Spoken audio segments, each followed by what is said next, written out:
அந்த குமாரபாளையத்தில் எடப்பாடி பேசினே இருக்கும்போது அந்த தமிழக வெத்து வெட்டு கழகம் அந்த 41 பேரை கொண்டாம் பாருங்க விஜய். அவன் கட்சி கொடியை 4 பேர் ஆட்டுறான். 4 பேர் அவன் கட்சி கொடியை ஆட்டின உடனே எடப்பாடி முகத்தில் பொங்குது சிரிப்பு. அப்படியே மூஞ்சி அப்படியே பழுத்து போச்சு. அப்படியே சந்தோஷத்தில் கொடி பறக்குது, கொடி பறக்குது, கொடி பறக்குது, கொடி பறக்குது, கொடி பறக்குது, பிள்ளையார் சொல்லி போட்டாச்சு, பிள்ளையார் சொல்லி போட்டாச்சு, கொடி பறக்குது, கொடி பறக்குது. எது கூட்டணி உறுதி ஆயிடுச்சு, பிள்ளையார் சொல்லி போட்டாச்சு, கொடி பறக்குது, கொடி பறக்குதுன்னு மனுஷன் சந்தோஷப்படுறாரு.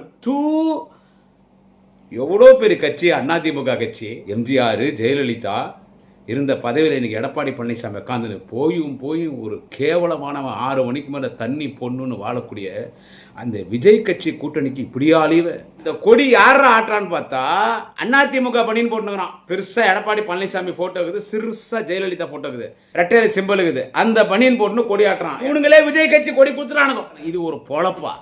எடப்பாடி பழனிசாமி கூட்டணிக்கு இப்படி அழியிற அவ்வளோ கேவலமாயிடுச்சு அதிமுக.